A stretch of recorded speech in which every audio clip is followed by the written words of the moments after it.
to you today from the Southern Legend Outdoors Studio, the Be a Legend podcast, brought to you from SouthernLegendOutdoors.com. And now your hosts, Kevin Bearfield, Kerry Nelson, Ken Butler, and Mark Newell.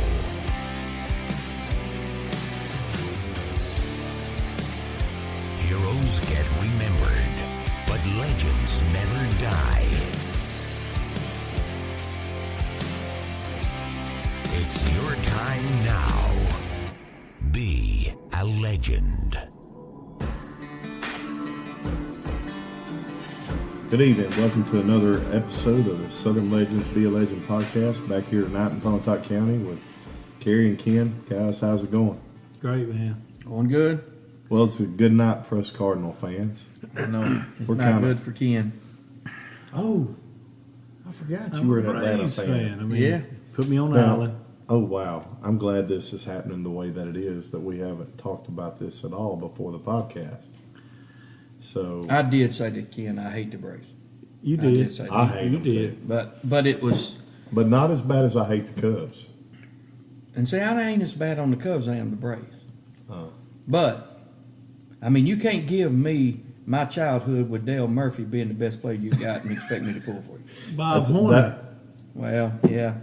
But, I mean, Dale Murphy was, I mean, he's He's a legend. he is a legend. Be a Well, legend. that would, but He threw a ball to me in the stands. See, I don't know what the ball is, but all right. He dripped validated he's a true fan, because that's what I ask everybody who claims they're a Braves fan. I say, who is the greatest Brave player of the There you go. 80s? That if they can answer that question, it may or may not mean they're a valid Braves fan, but it But they didn't bandwagon in the validates 90s. In the 90s, That's what with, you're saying. with Smoltz No, and Avery Ken's and Glavine. man, we yeah. went through all the those guys. Gene Garber, the whole bunch. You know, we grew up going. We went every year, kids, and of course, we were bottom feeders, man. I mean, Yeah. they didn't win much No, at all. So the old remember the old Turner Field had the orange seats and the yellow seats and Oh, the yeah. blue seats, and it's about the ugliest thing you ever seen. But anyway, you know, I was talking with a guy a couple of years ago, and I guess my dislike for the Braves was because so many people in this area jumped on the bandwagon in the 90s, Bobby Cox, and Oh, yeah. when they went through that winning era, and everybody claimed to be a Braves fan. I remember having a conversation with a guy, and I said, you know, if you're a true fan, it will go back in time. So, you know, he said, man, he said, I was a fan of the Braves back when Gary Murphy played for him. Gary, I said, That has been a he while. said, I've been a fan of the Braves since Gary Gary Murphy. Murphy played for him. I said, Gary Murphy? Don't you think it was Dale Murphy? But, yeah, that'd be, so, but, you know, I'm a diehard Cardinals fan, man. Back to Willie McGee and Oh, yeah. Ozzie Smith and Terry Pendleton. Sure, Those sure. were the guys hey, that I Terry watched when Pendleton I was a Braves for a while. But he was a Brave after being a That's Cardinal. right, that's right, that's right. But yeah, he did. He went on to play for the Braves, and Tom Herr, Jack Clark, and man, those guys I cut my teeth on as a kid watching them play. And Willie McGee's he was my all-time favorite. yeah. I Oh, yeah. love Willie McGee. I love how he played. Just kind of guy that goes after I mean, every you remember play. the catcher Bruce Benedict and Chris Chambliss, the first baseman. And, I remember seeing all those guys. I mean, I was just a little Yeah. thing. So Yeah. Well, you're a true Braves fan. Man. man. Well, Yeah. and here's my issue. I respect that. My daddy grew up a Dodger fan, see, Really? and like huge Dodger fan. Like my mother, you know, my daddy died 3 summers ago. In the last 2 World Series, Dodgers have lost. My mother had an aunt. You'll love this, Ken. My mother had an aunt. My mother had a sister, which was my aunt, that when she was a senior in high school, her bones hardened. It's the hardening of bones disease. It's got a medical name. First thing happened, her arms grew. Her hands were right under her chin. that grew in, stiff as a board, just like a 2-by. You could grab her and pull her straight up off a couch. Never moved. Then her legs went together and her feet went straight out. Wow. All right. Now, she laid on the couch pretty much the rest of her life. And she did not. When the Braves came on, everybody shut your mouth and sit down and watch the Braves. So, with that being said, my daddy grew up a Dodger. My Aunt Alice was a Brave. And for many years as a kid, I was a secret Cardinal fan because I didn't know how to tell my daddy. Because Ozzie Smith he just won us over. Yeah. You know? Kind of like Rafael Ramirez did me. I thought he was better than Ozzie Smith. Yeah. So I'm just saying. I thought that. I'm not saying he was. In your mind, yeah. as far as being a fan of your team. team. You know? But for my daddy, you know, if because there was really no rival between the Dodgers and anybody, you know, in the South as far as the rival. Right. So it wasn't, you know, he raised me a Saints fan too. So I pretty well lost at football all my life. Yeah. And me too. That's so I mean, we were just. I mean, Archie left Ole Miss and he went to New Orleans. You a Saints fan? Yep. And but my point is, I've always been a Cardinals fan. As a kid, I tried to emulate Cardinals, but my daddy, we watched every time the Dodgers would come on the weekends, and that's on that. We just had the local channels, you know. Yeah. So Saturdays, baseball's all we ever watched. So, but I'm not going to lie to you, man. I was hoping that the Dodgers would pull something out the last 2 years because my mother has been glued at 82-year-old to the TV because Daddy. That's all her and Daddy did. You know, they watched the Dodgers. Wow. Yeah. So I didn't know that. But I got to watch them play this year. the Dodgers. I don't know if I told you, but when we went to L.A., I carried the boys to watch the Dodgers play, Dodger Stadium. Wow, And that's on my bucket list. And it was a neat experience. It wasn't like anything like St. Louis. Of course, you and I we've been to Shea Stadium together and been to St. Louis, and but it's a total different environment. Their fans are different, but they were great fans. You know, they love the Dodgers. And it was just a different atmosphere, but it was a neat atmosphere. It was great for me to get to experience a total different baseball atmosphere, that West Coast baseball, and it was fun. The Dodgers. My bucket is to go see the Dodgers, and the premier sushi school is in L.A. Yeah. To show you. Kevin, did you drop by the sushi school? No, you don't. No, I didn't go. Kevin did not subscribe to that Saturday morning lesson. No. But here's LA's up 1-0, by the way. that's right. They're Washington. playing. They're Right playing now. Washington Playing right now. now. Yep. Here's the thing about the sushi. You know I know how to make it, but I don't know how to make it look like they make it look. They just decorate it. I don't, as long as it tastes I know. the way it tasted last time I was here. I'm But good with. they've got a school out there, and you can go and become a sushi chef, or you can take weekend courses for. It's almost like a golfer that's a weekend hacker, you know. Right. But you can take a weekend course, Yeah. and they teach you. You can pick what you want them to teach you, and they teach you. So I told Michelle, I said, we're going to go out there sometime. I'm going to take the sushi course, and we're going to watch the Dodgers. You know. That's awesome, man. So, Oh, yeah. Well, talking about the Cardinals, we got here tonight. And we're actually kind of running late tonight. That's my fault. I've been in a football game, and You've been to a football game. I was bow hunting. Kerry was I've been- pressure washing. We're going on this preacher thing this weekend, and all the preachers' wives, your mother, is speaking here at my house Saturday night. oh really? Yeah, to all the preachers' wives that's going on the preacher trip. Oh really? Michelle's having them a supper. Oh okay. So about 3:30 today, I walked right into the honeydew list. Okay. oh wow. And so, Yeah. I only have about 3 left. I'll get them done at daylight in the morning before I leave. Oh, yeah. But yeah, it's 9-16, and the Cardinals pulled out a big win tonight. 7-6. Was The Braves 3-3. almost come back. That's right. It was 3-3 going into the ninth, and of course I was at a football game, so as soon as I got out, I turned the radio on, and Brady scored 2 to make it 3-3 going into it in the 8th, I believe, didn't he? I think the Cardinals No, scored. the Cardinals the did. Cardinals The Braves scored. led Braves most had all them- the game. the Braves had them 3-1. That's right. And Yeah, the when I Cardinals stopped scored watching. 2 in the 8th, and then in the 9th, they got the bases loaded, and Ozuna had an 0-2 count, and hits.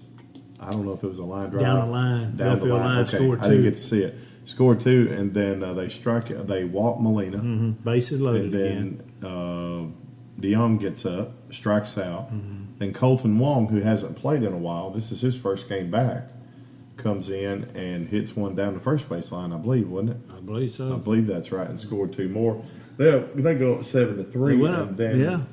and then in the bottom of the ninth, the Braves, the Cardinals start off and walk the first batter. I'm not sure who it was. I didn't see that part. Then a guy gets up. One of the other guys gets up and hits a home run. I actually turned it off. Oh, they hit a home run. Yeah, I turned it off. So I called one of the guys, a good Cardinal friend of mine. I think they were going to Buffalo Wild Wings. I said, "How'd you like that, man?" He's like, "Dude, it's not over." I said, "What?" He said, "Yeah, they've hit 2 home runs." Oh, really? I didn't So know that. I think they hit a home run with the guy that walked, and that made it 7-5. And then the next guy gets up and hits a home run, 7-6 on Martinez. So we have to pull our closer out, and then I think we get 2 outs to end the game. So Wow. anyway, 1-0. I got a story to tell you guys though about the Cardinals, and I was saving it for the podcast, because y'all not gonna believe this. So we go to St. Louis this past weekend. It's the last weekend. I always take my boys to watch a Cardinals game. Every year we're going, God willing, we're going to go to St. Louis and watch a game. I've watched one ever since every year of my life we've gone to St. Louis since I was 5 years old. So I've done the same thing with my boys. They've gone every year. So we go up this weekend. It's the last weekend. We're playing the Cubs. I actually had a meeting, a work meeting. It worked out, so we kind of scheduled it this weekend, and I carried another young man up with me that's there to college, and so he goes up. We go and get tickets for the Friday night game. We get there kind of late and was able to get in late Friday night to the game after it started. We got beat that game. Then we go Saturday night as well. So we get beat Saturday night. We're walking back. We get back to my truck, and as soon as I walk up to my door, I look and I said, "My back window's rolled down. How in the world did I walk off and leave my truck?" And it hit me. My back window was not rolled down. It was knocked out. Wow. And somebody had broken into my truck while we were at the game, stole 2 computers. No. Yeah. MacBook. And then the guy that was with me, he had thrown his bag back there and stole his computer and stole a gun, my gun that I keep in my truck. And what an experience. But I go to, I call 911. I get on with the Metro Police, St. Louis Metro Police. Okay?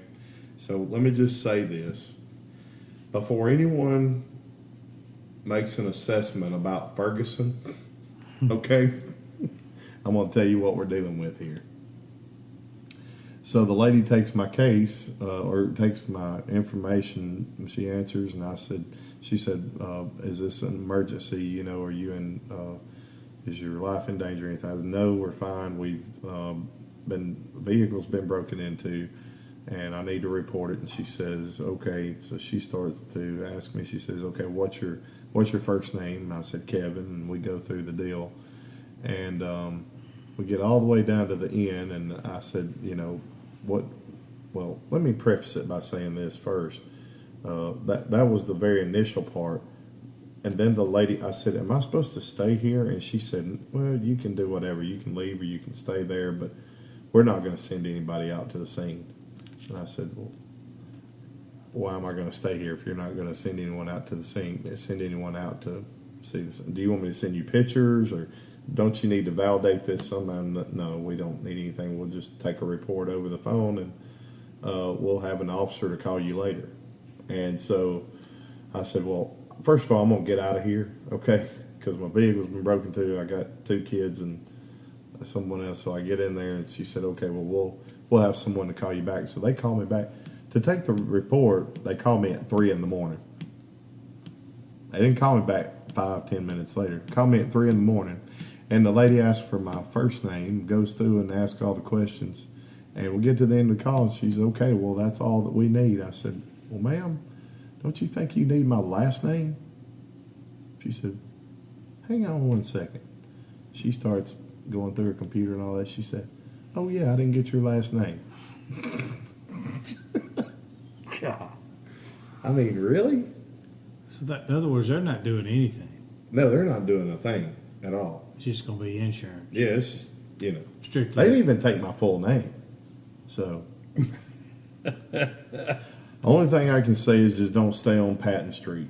If you go to St. Louis to watch a baseball game, don't park on Patton Street. And the funny part about it is I'm parking right beside a Taco Bell. There's a convenience store on the other side. And this police department is a block and a half away. A block and a half. Wow. I could have taken my driver out of my golf bag and hit a golf ball to the police station. And they break my window out and all that happened. And my alarm's going off. I mean, the horns blowing, lights flashing, and all that. Oh, really? Oh, yeah. Nobody. No. See, if you've been in Atlanta, seen the Braves play staying on Peach Street, I don't know. you'd have been safe. Wait a minute. Did you have anything stolen when you was out west, in California? No. Yeah, there you go. No. So, But I will tell you this. At L.A., you can't park anywhere but in their designated parking. Like, when you get ready to go, don't start looking for parking because there's only the way those mountains are around that stadium, which is beautiful. But there's one way in and one way out. yeah. And you're going to park in their parking, and they got police everywhere. So That's good. yeah, it's a much better situation. But man, it's just crazy, Yeah. crazy at the world we're living in. Yeah. People don't care. But Really I was have your mad and stuff. aggravated. I shared this with you, and we went to. Took the boys back to the motel room. Went to Walmart to. First I went to Circle K. Had a vacuum. I was have to vacuum all this glass up because, and of all things, it's raining. Okay, it hadn't rained in like 2 years, and it's raining when we get out of the game. So it's raining in the vehicle, and I'm driving down the road, and it's raining. I'm mad and frustrated like anybody else would be, And so I go to Circle K and get the vacuum. I have to run my credit card like 4 times to get it all cleaned out on the little vacuum machine. I leave from there and I look out in the parking lot. There's like 5 drug deals going on. And I'm like, Lord, if you'll just please protect me right now because I don't have a gun to protect myself. It's got stolen. I don't have any way. I'm out here in this Circle K parking lot trying to clean my vehicle up, and I just see some guy coming over and with a gun. Yeah. Hey, I need your wallet, Oh, yeah. And then I leave from there and I go to Walmart to get some saran wrap so I can saran wrap my window until the next day when I can get something more permanent. And I go to Walmart and go inside and get some saran wrap. I'm coming out and there's this lady in a wheelchair, and she's sitting outside. It stopped raining at this point. I could hear her talking over. Her phone conversation. She looks up at me and says, "Hey son, how you doing?" I said, "Oh, I'm good, I guess." I said, "I could be better. I've not had the best night." I said, "But have a good evening." I turned around and walked off, went to the truck, and I couldn't help but sit out there and listen while there's about 7 drug deals going on in the middle of the Walmart parking lot as well. And I said, "Listen to this lady," and I could hear her talking. And for the sake of me telling the whole truth, I don't really know all the details. I could just tell she was in a distress call and talking with probably a family member, and it seemed like a pretty bad situation on her end. I'm sitting here thinking, here's a lady that's 70 years old in a wheelchair in the middle of a parking lot at 3 a.m. with groceries in her cart. I'm like, what is this? Something not right here. And I'm sitting there wrapping my vehicle, and I'm mad and upset. And God said, it was like God said to me. I know He didn't say it with an audible voice, but in my word, I teach you in everything to be thankful. In everything be thankful. And I'm thinking, Lord, this ain't really the kind of situation you're that thankful for. But as I sat there and thought for a minute, I thought about, I walked up to that vehicle and the guy who broke in was gone. He could have very well been standing there with a gun waiting on us with me and my two boys. Mm-hmm. I got my boys back safe in the room. Nobody's hurt. I got a broke window. I got some missing hardware. But everything that I lost that night could be replaced. Right. Everything I lost could be replaced. Yep. And then it was like he spoke to me and said, you remember over there in that parking lot when you said to me, will you please protect me now because I don't have my gun? Is that the only time you need me is when you don't have my gun? But you don't know but what I didn't keep some guy from walking up behind you and you not even know it and pulling the trigger behind your head. Sure. And a gun wouldn't have helped you at that point, So a lesson learned on my part, I think, I don't know, God puts us in these situations to teach us something, I think, sometimes. And just to remind ourselves that that we're not in control. He's in control of the situation. So as that happened, it was very apparent to me, and I felt like God was speaking to me, saying that you can let this night end bad, Yep. on a bad note, or you can turn this night into a positive. And I think about it, and I teach it. I tell my kids all the time when I'm coaching them. I say, don't let your circumstances control you. We're playing on a golf course. It's real windy. You can let the wind control you, or you can play against the wind. Sure. Don't let your circumstances control your action. And I was about to let my circumstances control my action that night, and I turned and I looked at that lady over there, and I don't know. I promise you guys, I'm not saying that. I'm just sharing with you because I got a blessing out of it. And I turned around and I walked over there to the lady. I pulled my billfold out and I pulled out a wad of cash. I don't even know how much. And I handed it to her and I said, ma'am, I don't know what your situation is or what your need is, but I said, I'm just being obedient right now and I want to help you out. And I said, I've had a bad night, yes, but I've had a good night because, I've got my family, they're healthy, they're alive. And I said, but I just want to try to help you out. And she said, well, son, I can't take this. I said, well, you either going to have to take it or you're going to have to leave it laying on the ground right here. And she said, so she kind of teared up in her eyes and she said, I know exactly what to do with this. And I said, well, good. I'm glad.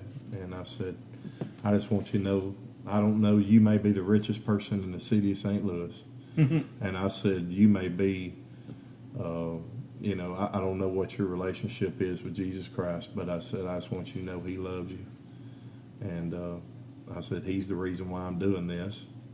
And I said, I hope you have a good night and a good evening. And she's teared up and she said, oh, bless you, and, went on.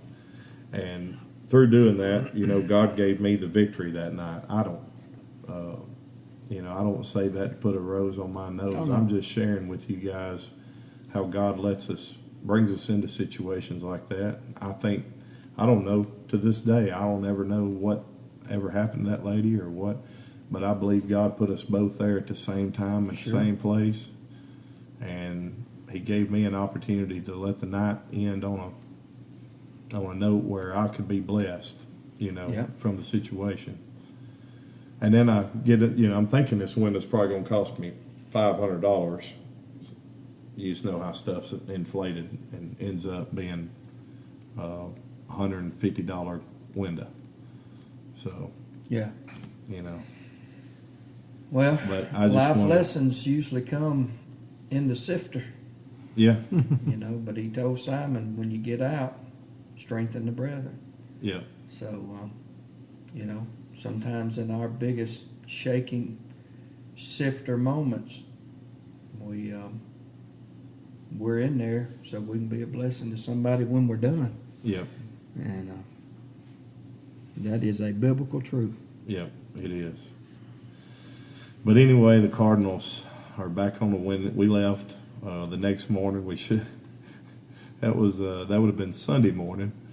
And I was supposed to be back home for church. We didn't make it because we had to hang around and deal with all that. But the Cardinals finally won.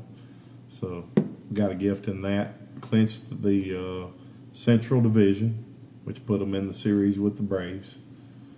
And hate it for the Brewers. They had kind of a rough 3-game stretch there. They had opportunities to take it from the Cardinals, but they didn't capitalize on that. But anyway, big baseball fans maybe hate it if our listeners are not baseball fans. They're probably bored with the first 30 minutes we've had here, but I guess we can talk a little bit about. We had postseason open up this week. Mm-hmm. Sure do. I haven't even got to go. Ken, tell us about I went. about your week. Oh yeah, I think it was 96 opening day. Here in Pontotoc, and It was. I waited until I know it was after 5:30 when I got in the stand. But actually, when I got in the stand and got settled down, it wasn't that bad. I had my mosquito machine deal, and but it just wasn't that bad. And I saw a lot of deer and caught a glimpse of the one I'm hunting. Went back this evening. Of course, didn't go Wednesday. Went back this evening before we came here, and didn't see a buck. Had several does come in, but I told Kerry in the old days, we'd have went ahead and got some meat. We're not near as mad at them as we used to be. No, and especially not in 90-degree weather. But when you hunt, your priorities change.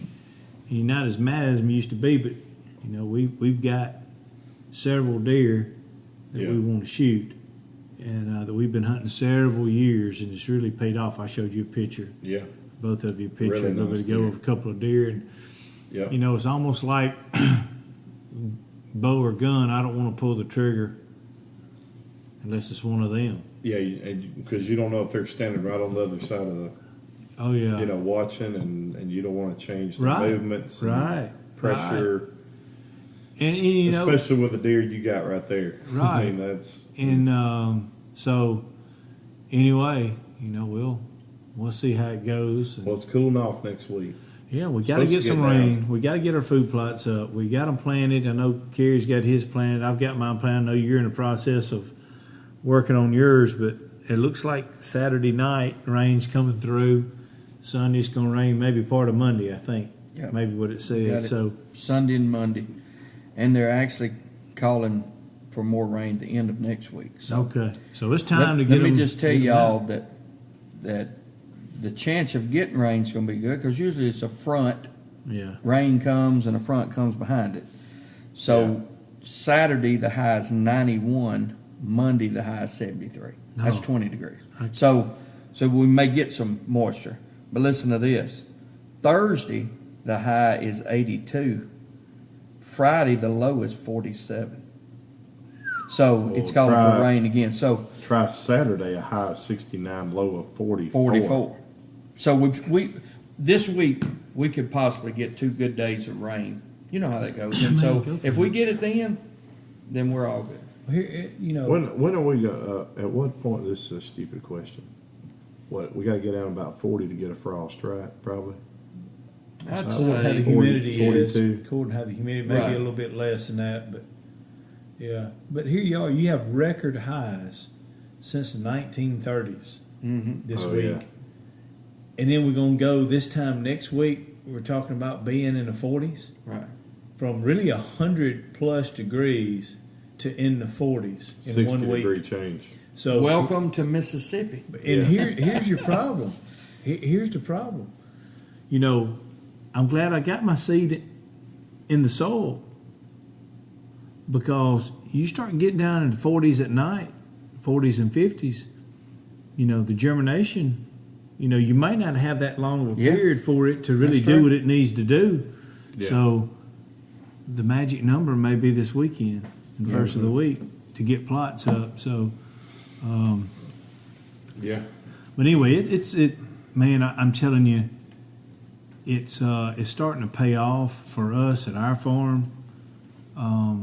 We have taken very few deer the last several years, I'm talking does, Sure. bucks, and man, it's paying off tenfold for us. I'm seeing the increase in size in our bucks, increase in numbers in the bucks, increase in numbers in our does. I can't tell you how many pictures I've seen with does at different spots on cameras, different spots that have little ones, twins. Mm-hmm.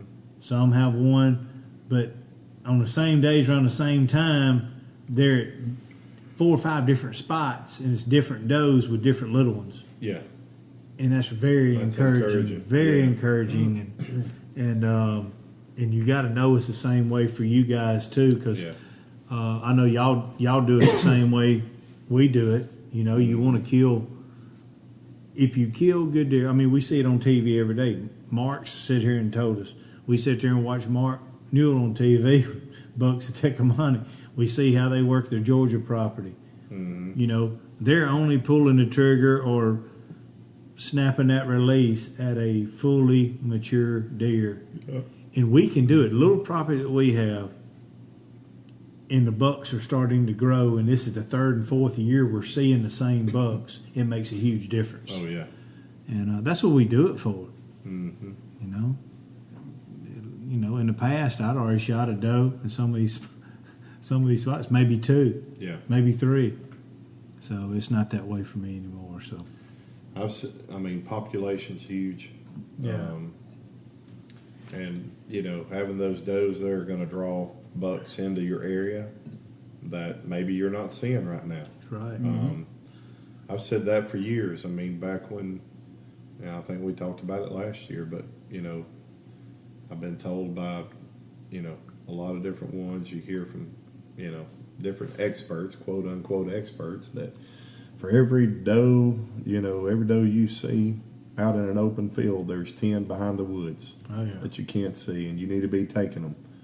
And, you know, Daddy and I never really applied that principle. We didn't kill out our does, and every year we're putting trophy, what we call North Mississippi trophy deer on the wall, you know.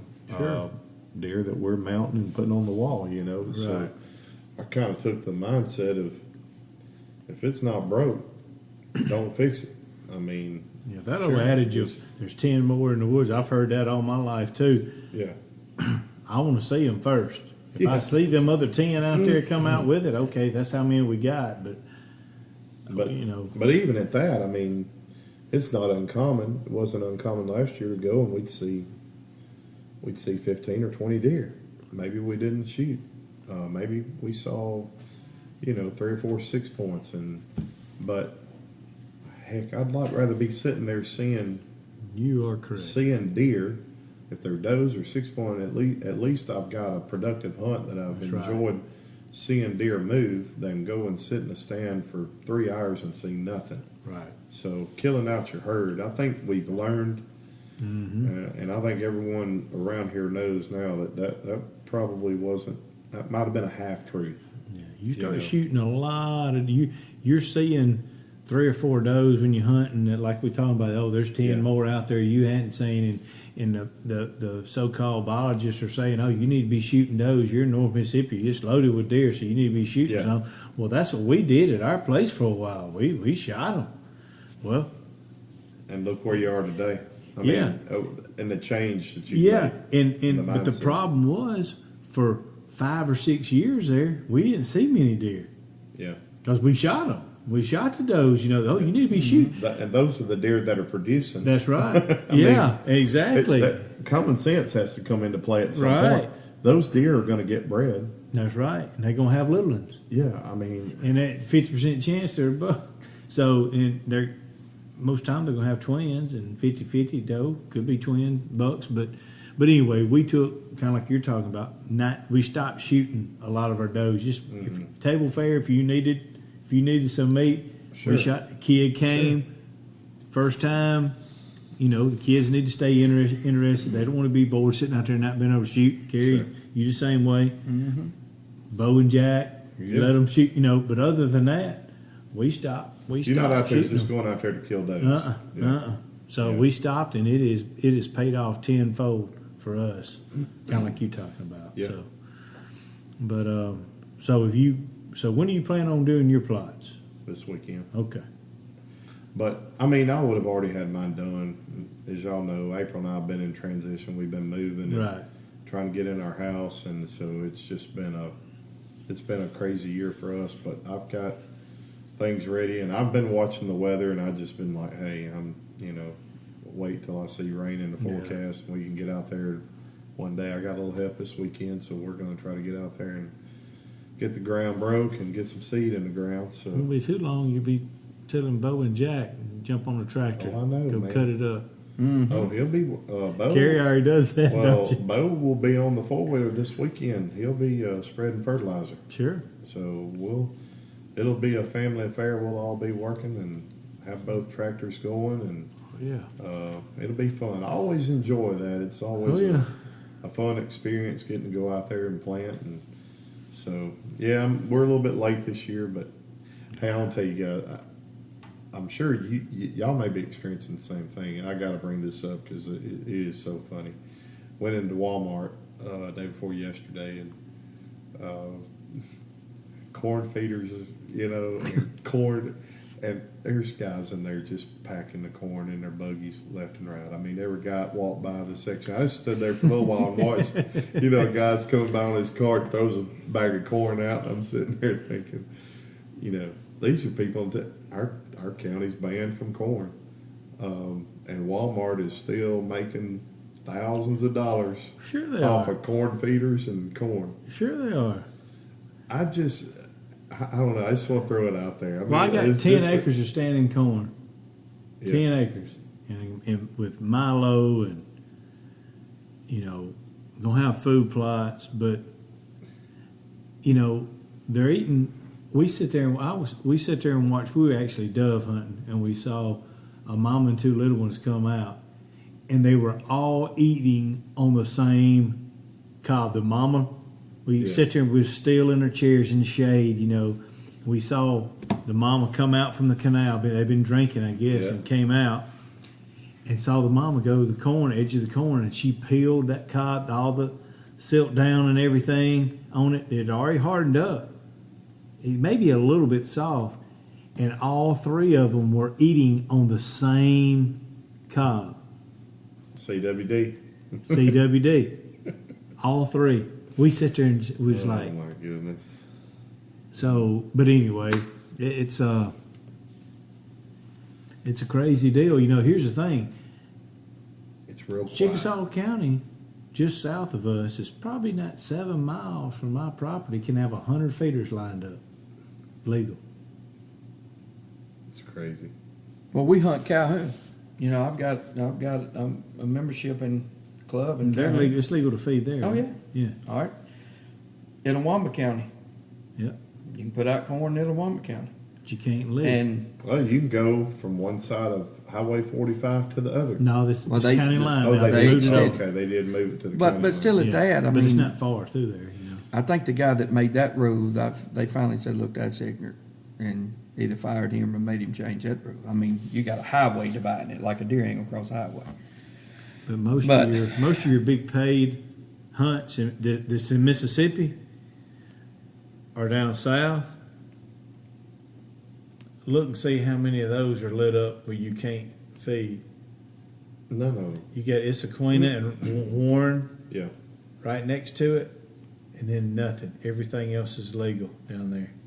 And that was the first one. Issaquena was, the first one in Mississippi, Yeah. and then Ecru happened. But there's nothing down there. Those 2 counties right there, there's nothing surrounded like it is us. And everything else is legal all the way to the coast. So anyway, So it's a weird is this deal. going to be the?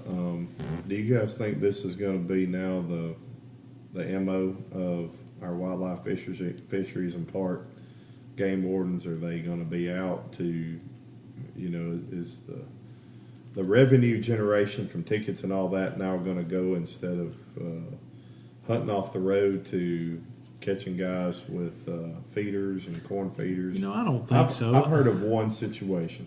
is all I've heard of a guy that got fined for having a feeder.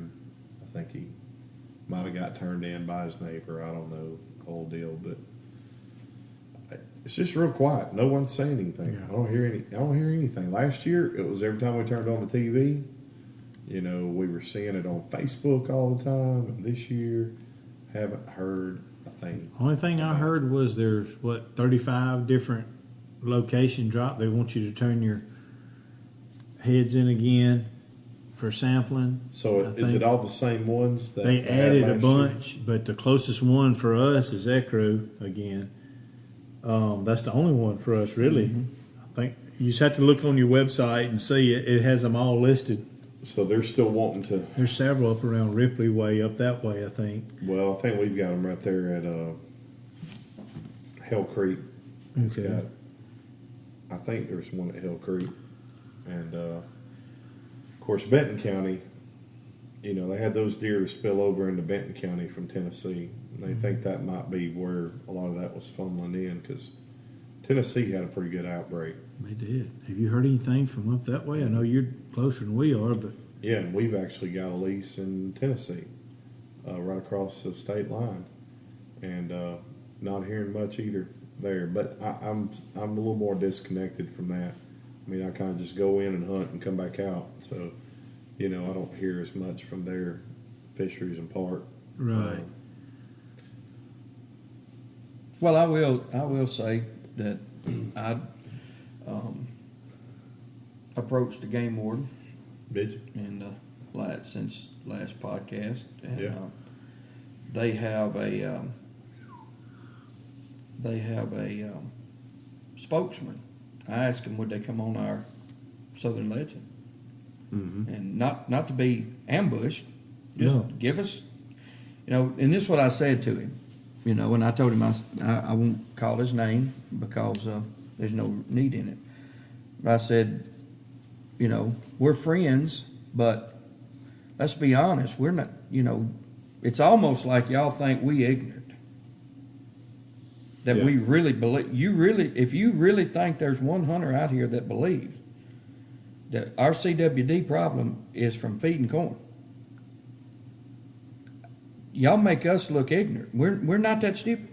Yeah. And I said, I'm not mad at you for enforcing the rules and enforcing the laws that have been. I know you didn't personally make this rule, but if you think that any of us believe that, if any of us believe that a broadcast feeder is passing CWD around, then we want you to know y'all ignorant. We're not ignorant. Yeah. If you're not ignorant, but you ignorant to think we ignorant. Right. Because it ain't happening. Because that ain't the issue. Now, my question to him was, are we going back to this fining stuff because maybe y'all made a mistake in letting us feed and hunt over the feed, so therefore that really reduced your ticketing? Because a lot of us ain't. I mean, we hunt with license, and very few of us hunt from the road at night, and you know, I mean, you're not getting to ride a whole lot of tickets. Did this take away from some revenue, and you're like woke up one day and was like, whoa, we can't let this happen. If they can shoot deer over a feed, then what we gonna ticket them for? We had rather you come out and say, you know what, we can't write y'all no tickets for nothing, so we changing the law, than to tell us that the deer are getting sick because they're eating out of corn pie. That just insults me. And that's what I told him. CWD's been So here a what did he- long Yeah. time. We just hadn't tested for it. And So what did he say? he got it. Like I said, we've been friends a long time. He got it. But he was very adamant that They're going to enforce it. he was very adamant that CWD is an issue. I said CWD is not an issue. He said, Brother Kerry, CWD is an issue. And I said, two opinions. It ain't no issue from no corn pie. No. Now, you know, that was my point. Now, here's the other thing. Because everybody's talking about, well, it's going to be $15,000. It's going to be $10,000. You're going to lose your truck and your gun, your wife and your grandmama's inheritance. Everything's going, you know. It's a Class 2 fine. Class 2. It's a Class 2. So, it's $100 to a $500 fine, which will be judge decided. So that is the fact. Because I did ask about the fining of it. So you'll go to court to determine what your fine is. Well, it'll be up to the judge to enforce it. The ticket will be wrote by, the way I understood it, the game warden makes the decision. And he did say, he said, Brother Kerry, if somebody comes on, if one of us come on your property and catch you doing so, your attitude toward us It's going to make a is going to make a difference. And of course, I just said to him, I said, well, let me ask this: why would you be on my property? Because everybody's asking, are they just am I fixing to start taking people hunting and worrying that you're going to be looking for corn? Are y'all just finna start showing up and running a hunt and not finding nothing? And he said they always have to have probable cause, such as somebody called and turned you in, or we get word that you're doing that. And I said, well, I understand that. Somebody had asked me, are y'all just going to start busting into food plots during hunting season? Well, that's dangerous, know. And that kind of stuff would be where the hunter and the enforcer of the law is not. They're not going to get along with that. No, that's If you come on and I'm breaking the rule, if I'm breaking the law, that's different. But if I'm not, and you just randomly show up, you messing a hunt up. Yeah, that's going to be a problem. And as much as we all believe in human scent, and we've seen it, we've all been blowed at, we've all been busted, and we know human scent, and going into bedding areas and going in, a lot of people's like, are they just finna start roaming our properties? Places that we don't even walk because of hunting, those questions. So I just asked him some stuff, which he's very nice, very, the conversation went great. Yeah. And when I said you're ignorant, I was not belittling him. I was saying that's an ignorant thought to think that we're so ignorant that we really believe what you're telling us. Because ain't nobody, I don't even think y'all believe. That's what I said to him. I just know y'all got to enforce it because it's coming down. But you as a hunter know. I guess I could see if you piled up 6 months of corn and it stayed there for 6 months because, big old dump truck of corn, most hunters put it in a feeder and it's broadcast. They have to change it every 2 to 3 weeks because deer are wearing it out, coons are wearing it out, turkeys wearing it out. So it's not like it stays there. And so their point about whether they're eating and they're mixing slobber, my goodness. But they're mixing that in everything. Yeah. But even at that, have you not ever seen two deer lick each other? Oh yeah, I've got pictures of them. Deer lick each other. Yeah. In the mouth. Yeah. And maybe it's a cleaning thing. Maybe it's a purging thing that they do. A mother deer will lick her young. I've seen it many And times. I've seen it happen over and over again. They drink from the same bodies of water. They're going to eat from the same grass and the food plots. They're going to, same corn on the stalk. Exactly. Like I'll sit there and witness you that. actually watch that happen. In bean fields, they're going to eat from the same stalk. It's just, I guess in their mind they're trying to prevent it from just going crazy. But my problem with it is again this whole county selection thing. If we're going to do this, then just do it statewide. Do it for everybody. Just Don't cut sit here them. and have Pontotoc, Lee, Lafayette, Yalobusha, and Grenada and not have Calhoun. You got it surrounded. Yeah. And Calhoun. Yeah, if you look there. at the map, it just doesn't make any sense. Yeah. Because Calhoun's they drop down a and huge grab hunting. Yalobusha, Tallahatchie, Grenada, and Carroll.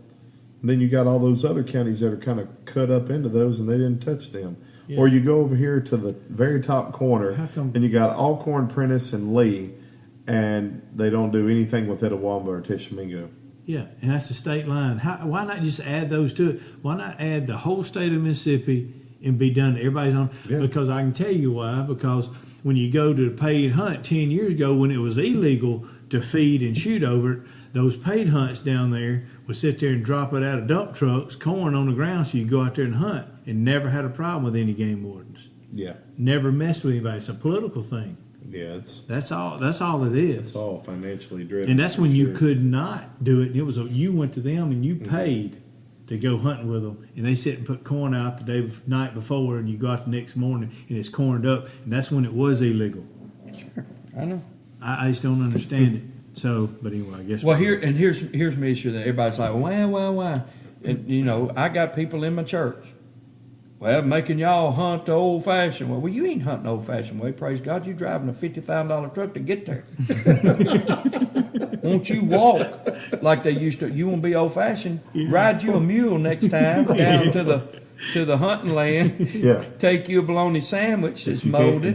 Can't take a gun. No. And you can't go jump out of a tree limb with a spear and kill you. I mean, yeah. No Matthews bow, no gun. Here's the thing. But here's my point about that. All right. Here's my point about that.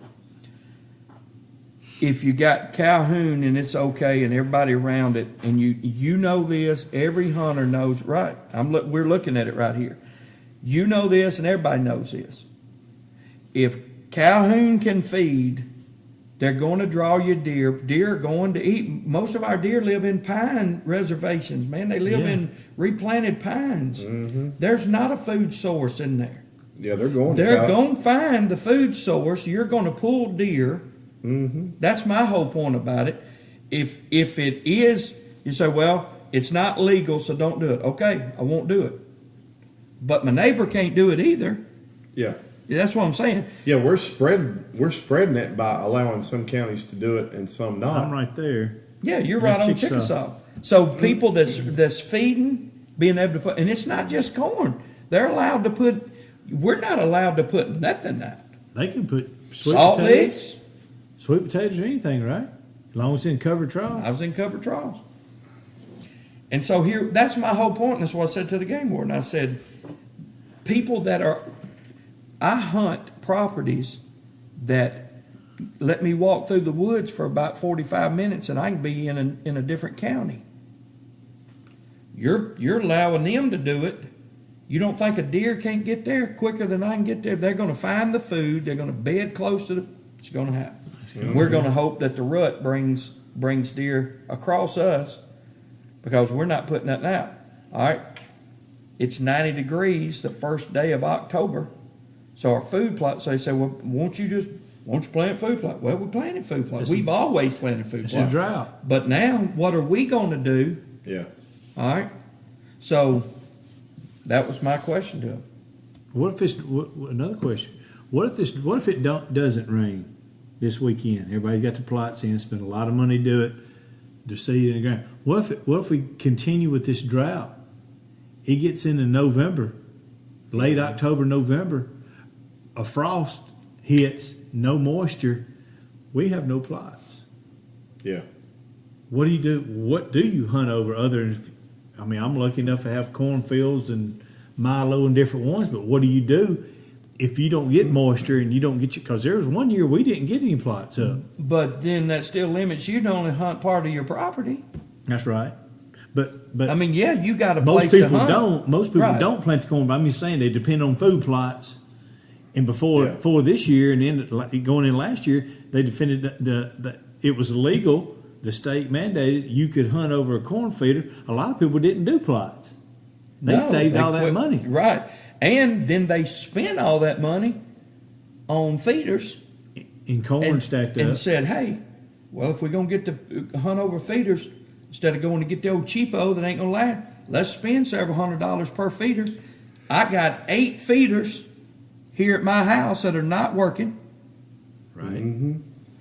And pallets of corn ready to go. Right.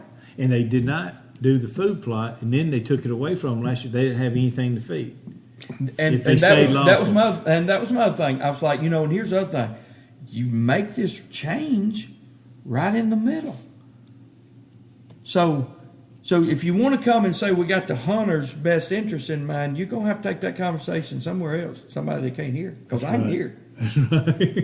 It's just so funny when you walk in Walmart and you think Walmart's just like, we don't care. No. Here's what the Walmart did. They sit down and they said, okay, boys, the new law is they can't feed. And somebody spoke up from Pontotoc County and said, you've lost your mind. Everybody in Pontotoc's going to feed. We need as many feeders and many bags of corn as we've ever got. You would think that their thought this year was, And that's any feed Don't, store, any don't. co-op, not just We're not going to get feeders and put them out because we're going to lose money if we put feeders out in corn. Walmart and Ripley's got 10 different feeders to choose from. Yeah, Like I know. it's like, and it's illegal. and pallets of, yeah, it's illegal. And people at Walmart and Ripley, okay, we're not on any major highway. Yeah, they're not driving into Ripley to go back nobody's to them. coming to Ripley to buy corn feeders to take back to Alabama. I mean, that's not Yeah, and they can't take them to everybody. Yeah.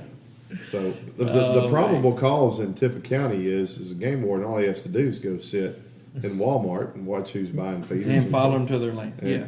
The problem is he's going to have so many to deal with. He's not, it'll be an interesting year because this year it gets imposed and, they're treating it supposedly a little more aggressive and we'll see what happens. But most people don't seem to be affected by it. Let me give you this too. I was talking to a guy this week, me and Eli, and he was talking to me. He said, "Man, what about this not being able to feed and stuff, man?" And this was my exact words to him, and I think y'all both will agree. 99% of all my cameras was around my feed, because this time of the year you found out what you had, Right. Sure. right? Mm-hmm. You just randomly put a camera up. Now you get a rub line going. That's different. You get a deer that's coming in. He's rubbing. He's scraping. Trail or something. And Well, it changes everything. So, but this time of the year, many people only fed not necessarily to hunt over it. But to know what they September got. and October they put food out, know whatever what they type have. of, whether it's salt lick, whatever. And he did tell me, the game warden did tell me, that if they come up and it's obvious that you've had a salt lick there, and there's no, if there's a hole there where they've wallered it out, that there's not going to be a ticket for there. You No, just can't have no fresh salt in Yeah, it, that's which right. that's understandable. But salt licks, corn, different types of attractants, you'd put your camera over it, you'd find out what you got, then you'd go to hunting it because you know that they're going to spread apart. Bucks are going to get apart, later on. But you always used food to find out what you had. Yeah. And it's not necessarily you was trying to kill something over, Right. the corn, Well, but you was trying to find out what you had. Right. this year's the first year I can remember that we didn't already know. I mean, that we didn't have cameras out everywhere. And I guess my life's been a little crazy, but I don't know that even if it hadn't been, if I'd still have cameras out right now. It's almost like we're kind of taking the approach on the baby. We're not going to find out what we're going to have till it gets here. Right. Kind But of with that, Ken, kind of with the that field mindset. like he's got, he's able. Oh, yeah. Ken, Well, sure. Ken, He's can got- do that got because trails he's coming in. got tracks coming into his field. I'm So planning on doing that next year. That's my plan. Got me a planter and hope to plant some corn next year. But Well, you just have to be proactive on it, and that keeps them. It gets them in there and keeps Yeah. them there, and that's what you want to do, yeah, especially since you can't do the feed. sure. So, Yeah. Well, guys, thank you for coming out tonight. And man, yeah. it's a late night, but it's been fun and interesting. And we'll, I guess Moxie thinks the thing's over because she's out here in the backyard barking. I don't know what she's barking at. but And hey, I hate, it was one of them deals where Kevin was going to be late, Kim was hunting late, I was honeydew late, and so We didn't we eat. didn't eat. We didn't yeah, cook. we So, didn't eat tonight. the- That's I the don't- first time. I know, it's the first time and the last time. It's not happening again. So, Well, we're gonna have it You up know. at my place soon. I'm finally getting things, so I'm gonna invite you guys up and pay you back and cook a good meal. Good. well, So we love payback when it's good. yeah, So, we'll take care of that. Deer heart. hey, by the way, taking about 24 preachers total. We're going to be at a pheasant shoot this weekend. Oh, that'd be fun. And oh yeah, then two of them's going to get drawed for a dog hunt. awesome. The others will be a managed hunt, and then we're gonna separate teams and do a skeet shoot competition. And it's Pastor Appreciation Month, so if you're listening, you got a pastor. This is what I say to everybody. Ken, Kevin, of course, your pastor's your daddy, but it don't matter. He's still your pastor. So I'm going to give you some advice. You got one. You got a pastor. It ain't hard. It's Pastor Appreciation Month.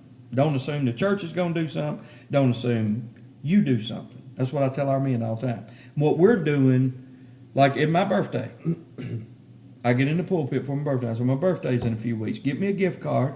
Send me somewhere.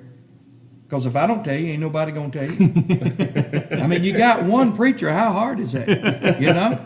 So when my card, I said, don't give me no card. Tell me how much you love me. Put some cash in it. That's right. Put a gift card in it. So That's right. I'm just telling you, if you're listening, this Preach, is Pastor brother. Appreciation Month. And do something for you, Pastor. We are taking some pastors and going to let them just have a getaway, try to refresh them. Man, Yeah, preachers are quitting. They're walking out of the ministry. They are walking out of their families. Mm-hmm. They're carrying their burdens and everybody else's burdens. It's a real deal. If you got a pastor, love on him this month. He needs it. Yeah. And so we're going to try to have a good time. That'll be I got the awesome. Tramper cleaned up. Tramper is headed So we should expect some pictures, videos. pictures, and we're running 4 cameras the whole weekend. Okay. Eli and I got a crew. The 2 Ramsey boys are going. Brother Josh Sparks' boy and Brother Josh Adams' son. They Awesome. all going to run cameras for them. I look great. forward to So- that. And tell us again how we can sign up for your Go. The best thing to do is download Podbean. Uh-huh. If you're listening to this, you've already got it downloaded. That's right. So Search. just look By His Grace Outdoors on Podbean. Subscribe. It's $25 for a year. We've Yeah. already got 9 hunts uploaded. We're going to put hunts on every month, interviews on every month. And so it's $25 for a year. So you can't beat that. Share. Great. We're like Kroger, 10 for 10. Share it with 10 friends. That's awesome. So, Great ministry. yeah. All right, guys. All right. See you next time. Thank you.